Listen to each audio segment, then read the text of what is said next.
নমস্কার বন্ধুরা, আজকে সকালবেলা এই মাসি আমাদের বাড়ির শাক নিয়ে মানে উনি বাড়ি বাড়ি বিক্রি করে বেড়াচ্ছে। লাস্টে যে কটা ছিল সেই কটা এই যে আমাকে দিল। 700 গ্রাম শাক হয়েছে। এই শাকটা খুব মানে সুস্বাদের শাক। এটা তো সবসময় 12 মাস পাওয়া যায় না, এটা এই শীতকালেই পাওয়া যায়। আলু খেতে আর সর্ষে খেতে এই শাক। কি মাসি, তুমি কোন ক্ষেত দিয়ে তুলছো এগুলো? মাঠে থেকে। মাঠে কি সর্ষে খেতে না? সর্ষে, আলু বাড়ি, কুমবাড়ি। আলু বাড়ি, কুমবাড়ি, তার মানে কুমড়ো বাগান? না না, ওই যে রুটি হয় সেই ময়দা হয় ওই বাড়ি। ও গম। গম। গম ক্ষেতের থেকে, সর্ষে ক্ষেতের থেকে এইগুলো তুলছে। ক কিলো শাক বিক্রি করলে মাসি? 3 কিলো। 3 কিলো। মাছ নিয়ে এসে 1 কিলো। ও মাছ, শাক সব নিয়ে মাসি গ্রামে আইছে বিক্রি করতে। কুমড়ো, তারপরে ফুলকপি, শিম। এগুলো কি বাজারে বিক্রি করছো না বাড়ি বাড়িতেই? বাড়ি বাড়িতে। কি মাছ আনছিল? সিলভার। কত করে কিলো সিলভার? বড়টা আছে 200 টাকা, আর মাজা এটা আছে 160 টাকা, 140। এই শাকটা হচ্ছে 40 টাকা কিলো। তা আমি আমাদের 500 বলছিলাম, তা যে কটা ছিল 700 গ্রাম হয়েছে। তাহলে 700 আর 500 দাম 20 টাকা, আর 200 দাম কত নেবে বাসি জানে, আমি জানি না। কত হয়েছে আমার? দাও 25 টাকা দাও, বাকি বলবো। 25 টাকা দিত। তাই যাক, শাকটা নিয়ে ঘরে যাই। দেখতে শাক ভালো শাক। তাহলে কি বেতো শাকের কি হবে? ভাজা হবে। বেতো শাক ভাজা। বেতো শাক একটু মাছ দিয়ে ভাজা করলে বেশি ভালো লাগে। তাহলে ভাজা আজকে মাছ দিয়ে। ভেটকি মাছ দিয়ে ভাজবো। ভেটকি মাছ দিয়ে? এই যে শাক, কি সুন্দর শাক দেখো। এইগুলো কয় বেতো শাক, আবার কেউ কয় বাইলের শাক না? নদিয়াতে এই শাকটাকে কিন্তু বালি শাক বলে, আর আমাদের এই বীরভূমে এসে কিন্তু হয়ে গেছে বেতো শাক। বাঁকুড়া তো, হ্যাঁ আমাদের এই দিকটা সবই বেতো শাকই বলে। শীত তো কটকটে শীত পড়ছে। হ্যাঁ সত্যি আর কাঁপানো শীত। এর মধ্যে একটু পিকনিকে তো এখনো গেলাম না, কবে যাবো? পিকনিক করবা? হ্যাঁ পিকনিক করবো না এই বাবা, এখনো যাই না আমরা, একটা পিকনিকও যাই না।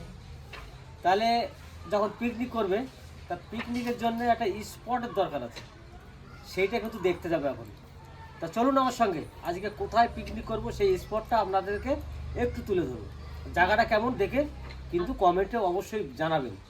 বলার সাথে সাথে খুঁজতে যাওয়া যায়। হ্যাঁ এখনই এটা কিন্তু একটা ভালো গুণ আমার বাবার, যে যখনই একটা কিছু বলি যে বাবা তুমি এটা বললে না ওইটা বললে না, সাথে সাথে বলে হ্যাঁ চলো তাহলে যাই। তাহলে এখন যে দেখে আসি, আমার ভালো লাগে। কারণ কি কাল যাই পরশু যাই করতে করতে কখন চলে যাও ঠিক নাই। পিকনিক স্পটটা না থাকলে হবে না, আগে সেইটাকে দেখে রাখি, তারপরে পিকনিক করবো। চলুন ঘুরে আসি।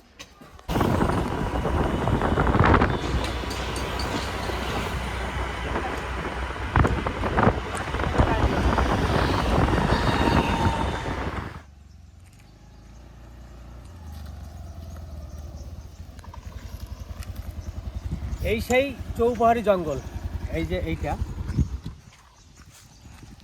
এই চৌপাহাড়ি জঙ্গল প্রথম শুরু আমাদের ইলামবাজার থেকে আসার পথে এই শুরু হলো। আর এই জঙ্গলের সাইড দিয়েই রাস্তা, এই রাস্তাতে যাব। একটা পিকনিক স্পট আছে, আর একটা ওইদিকে আছে, দুটোতেই যাব, দেখি কোনটা ভালো সেইটাতেই আমরা পিকনিক করব। তা চলো এইদিকে সোজাসুজি যাই।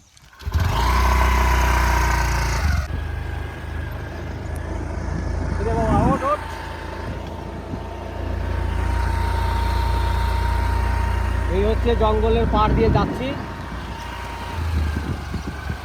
এইটা পুরোটাই কিন্তু চাষবাস সব কিছু হয়, সেই রাস্তা দিয়ে যাচ্ছি।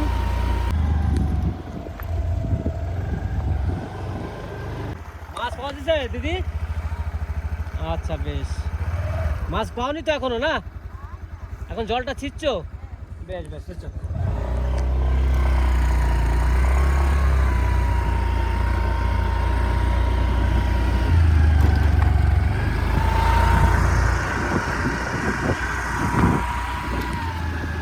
একবারে মাঠের দিকে আসলে খুবই ভালো লাগে। সকালবেলা ভোরবেলায় যদি মাঠে আসা যায় দেখতে খুব ভালো লাগে। আর এখন এই যে আমরা চাষি এলাকায় ঢুকে গেলাম, এই দেখুন দুদিকেই কিন্তু চাষবাস শুরু হয়ে গেল চাষবাস। এই দেখুন বাঁ দিকে কত সুন্দর আলু গাছ, গম, মটরশুঁটি সব কিছু হয়েছে দেখুন। এই যে এইটা দেখুন আলু গাছ লাগিয়েছে, আলু গাছ কত বড় হয়ে গেছে বাঁ দিকে। আর এখন চলে এসেছি এইখানে, গাড়িটা রেখে যাবো, আস্তে আস্তে যাবো। এবার আস্তে আস্তে নিচের দিকে নামি, নিচের দিকে নেমে গাড়িটা রাখি। এই একটা পিকনিক স্পট আছে, এই দেখুন এই যে নদীর জল আসছে। এবার নিচের দিকে একবার যাই, গিয়ে দেখি, নিচে নেমে দেখতে পারলে ভালো লাগবে, তা নিচের দিকে যাই।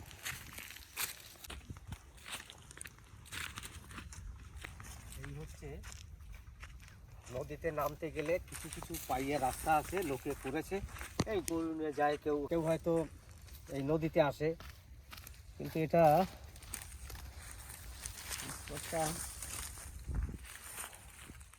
ঠিকই আছে, কিন্তু এইটার থেকে একটা বন্ধু আমাকে রাস্তা থেকে বলেছিল ওই দিকে একটা ভালো আছে, তা সেখানেও একবার যাব। এটাও দেখে গেলাম কেমন জায়গা।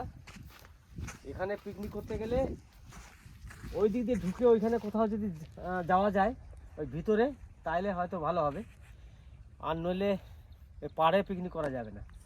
এই স্পটটা তো এসছি, উপর থেকে নিচ পর্যন্ত সবই দেখে নিলাম, তা এখন এইটা দেখার পরে যাব সেইখানে, যে বন্ধুটা বলেছিল সেখানে একবার যাব। তাই এইটা দেখার পরে মনে হচ্ছে যে পাড়ে কোথাও পিকনিক করা যাবে না, পিকনিক করতে গেলে ওই চরটাতে যেতে হবে, আর নইলে ওই দিকে কোথাও যেতে হবে, তাহলে পিকনিকটা একটু ভালো লাগবে। তা চলো আর একটা আছে সেখানে যাব।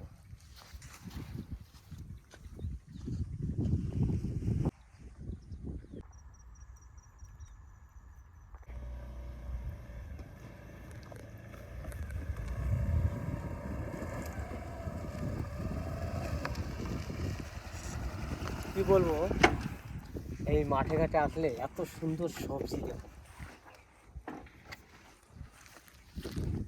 এত সুন্দর আলু গাছ, কার না ভালো লাগে। আলু গাছগুলো দেখুন কি সুন্দর কালো, মানে পাতাগুলো, মানে এত সার দিয়েছে আলুটাতে ফলনের জন্য, ফলন যাতে বেশি হয় তার জন্য সার দিয়ে গাছটাকে কীরকম কালার করেছে দেখুন।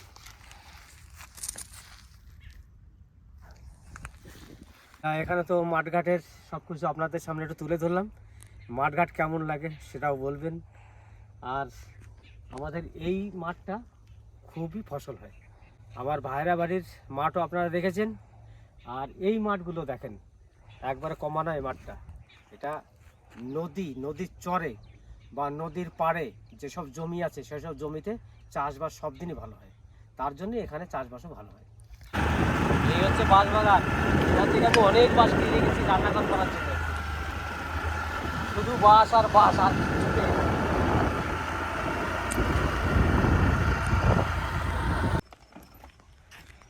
একটু এখানে দাঁড়ালাম, কেন সাইডে মাটিতে বিলি করেছে, এটা দেখতে এলাম। চাষ যেখানে হয় সেখানে অনেক রকম চাষি থাকে, অনেক রকম চাষ করে। এটা এসে আলু বাগান, তো এখানে আলুই লাগিয়েছে।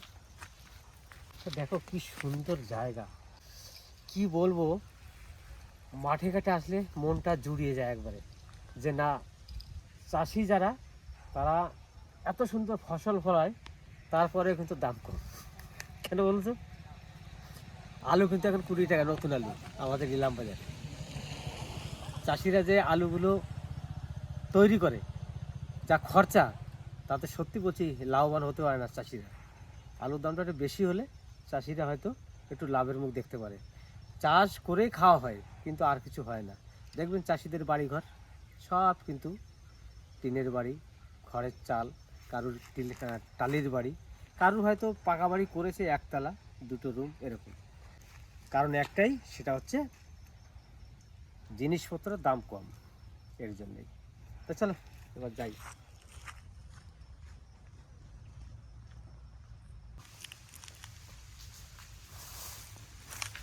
যেতে যেতে যেটাই দেখি সেটাই ভালো লাগে, তার জন্য আবার চলে এলাম। দেখুন সর্ষে বাগান, কত সুন্দর সর্ষে বাগান, সর্ষে বাগানের সর্ষেগুলো কত সুন্দর হয়েছে, আর সর্ষে ফুল আশা ধরেছে। সর্ষে ফুল আসা মানেই সর্ষে হওয়া, কিন্তু সর্ষেতে লাভ আছে, সর্ষে ফলন কম, খুব কম হয়।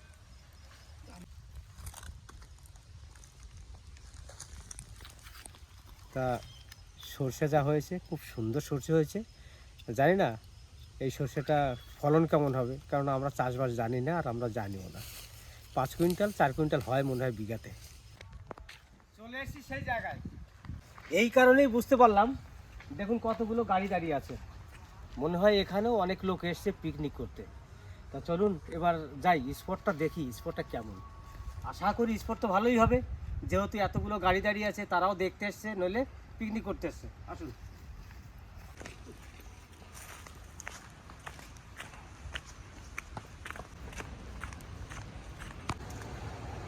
আওয়াজ দেখেছেন জলের? দেখুন জায়গাটা কেমন, পিকনিক স্পটটা দেখুন। সত্যি কি বলবো, ইলামবাজার এত সুন্দর স্পট হয়েছে আমি কিন্তু জানি না, আজকে প্রথম এলাম স্পটটা দেখতে।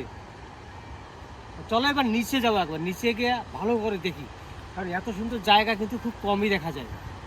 চলো এবার নিচে যাবো, আপনারা নামবেন সবাই।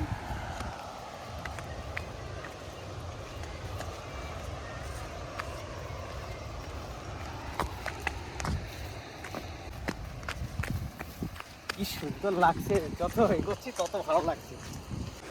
দেখুন কত লোক আসছে এটাকে দেখতে,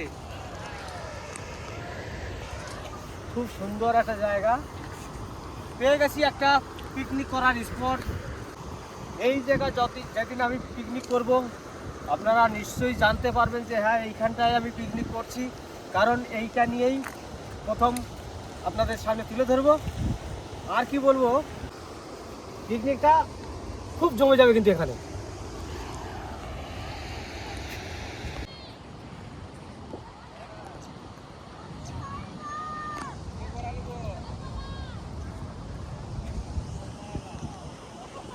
এটা এত সুন্দর একটা স্পট করেছে, তার জন্য দেখুন এখানে নামার জন্য রাস্তা টাস্তা সব কিছু কিন্তু ভালো করে রেখেছে।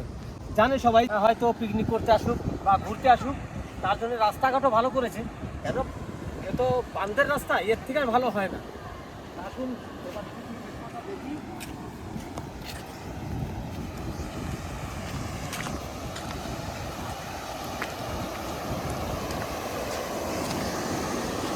ও সত্যি দারুণ লাগছে, দারুণ জায়গা। দেখুন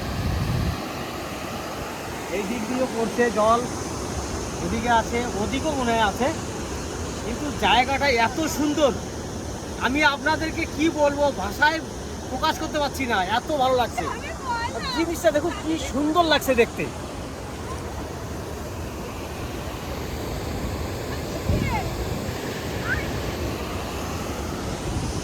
ফাইনালি এখানেই কিন্তু আমরা পিকনিক করতে আসবো, দেখি কয়েকদিনের মধ্যেই চলে আসবো।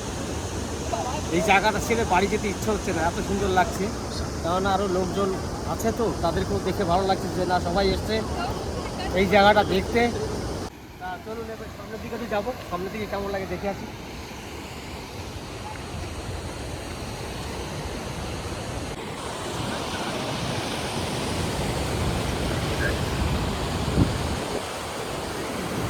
এখান থেকে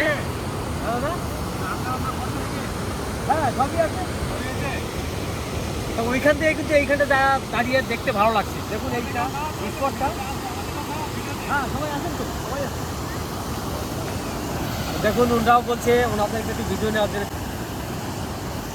সাবস্ক্রাইব। দেখ ভালো লাগলো ওনাদের সঙ্গে দেখা করে, ওনারাও ভালো কথা বললো আমাদের সঙ্গে। এই যে জায়গাটা দেখছেন, এই জায়গাটা সত্যি খুব ভালো লাগছে এখান থেকে দেখে। চলুন এবার সব কিছুই দেখালাম, নিচে নেমে পড়লাম দেখার জন্যে। এখানে কিন্তু সব শক্ত মাটি আছে, কোনো ভয় নেই, স্লিপের ভয় আছে কিন্তু এখানে নামলে কিন্তু স্লিপ করবে। চলুন এই যে সামনের থেকে দেখা আর দূর থেকে দেখা অনেকটা পার্থক্য, সামনের থেকে দেখলাম খুব ভালো লাগলো।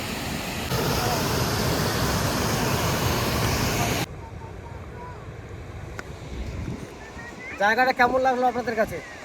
যদি জায়গাটা আপনাদের কাছে সবার কাছে ভালো হয়, প্রিয় হয়, তাহলে সবাই লাইক শেয়ার করবেন আর সাবস্ক্রাইব করতে কিন্তু কেউ ভুলবেন না, তাতে আমারও ভালো লাগবে। কারণ আপনারা যদি সাবস্ক্রাইব করেন, সাবস্ক্রাইব বাড়লে আমার মনে খুব খুশি হয়। তার জন্য বলছি আপনারা সবাই সাবস্ক্রাইব করে যাবেন। তা চলুন এবার এখান থেকে বাড়ি যাব, কেননা অনেক সময় বেরিয়েছি বাড়ি থেকে। চলো।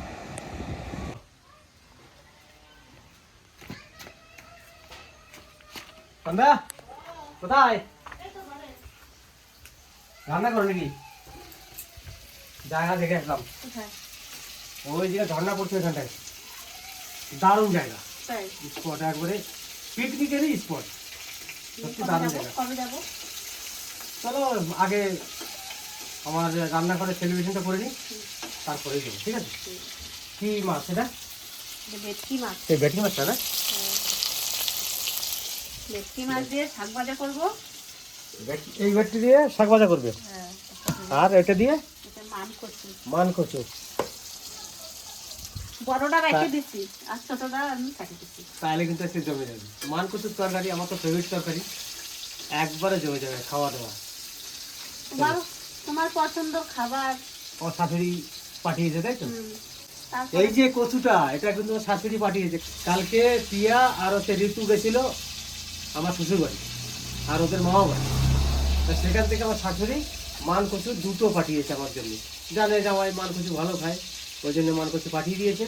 তা সত্যি আজকে কিন্তু খাওয়া দাওয়া একবারে জমে। বড়টা রেখে দিচ্ছি, বড় আসতে হ্যাঁ, একটু ভালো মাছ আনবা। ব্যাস। তাহলে এখন আমরা খেতে বসে গেছি। সকালবেলায় সেই মাসিমা শাক নিয়ে এসেছিল, বেতো শাক, সেই বেতো শাক রান্না করেছে। এই সেই বেতো শাক, এই শাকটা খেতে দারুণ মজা। সব থেকে শাকের মধ্যে এইটা কিন্তু ভাজাটাই ভালো লাগে। আর হচ্ছে মান কচু দিয়ে, আর হচ্ছে ভেটকি মাছ দিয়ে তরকারি। তোমার এই আগে দিই।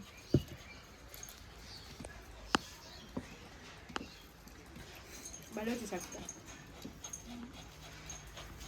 এই বেতো শাক যেমনই রান্না করুক, বেতো শাক ভাজলেই কিন্তু সব থেকে ভালো লাগে। তো এটা মাছ দিয়ে ভাজা একটু বেশি ভালো লাগে। এত ঠান্ডা পড়েছে আমাদের এখানে, কি বলবো, সীমার বাইরে ঠান্ডা। এই বেতো শাক আর ভেটকি মাছ এক সময় রান্না করেছে তো, খেতে কিন্তু দারুণ লাগছে। মনে হয় এই শাক দিয়ে সব ভাত খাওয়া যাবে, কিন্তু আমার এই কচুর তরকারির দিকে লোভ রয়েছে, ওটা তো খেতেই হবে আমাকে। কোন কচুটা কাটছে? বাবার দিয়ে যেটা নিয়ে এসেছিলাম আমি, আজকে যেটা আনছি সেটা। হ্যাঁ,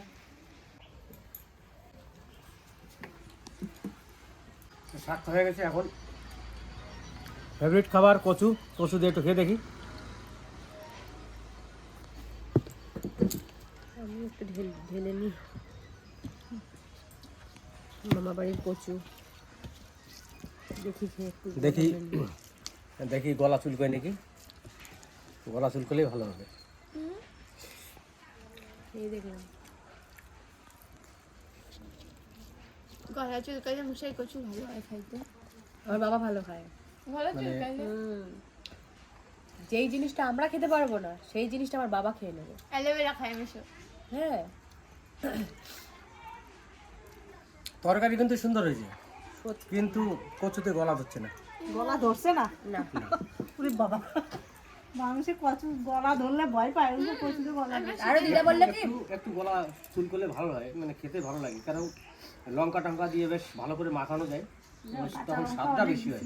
দিদা বলছিল আর 2 দিন টানাবো, টানাবি তারপরে খাবি।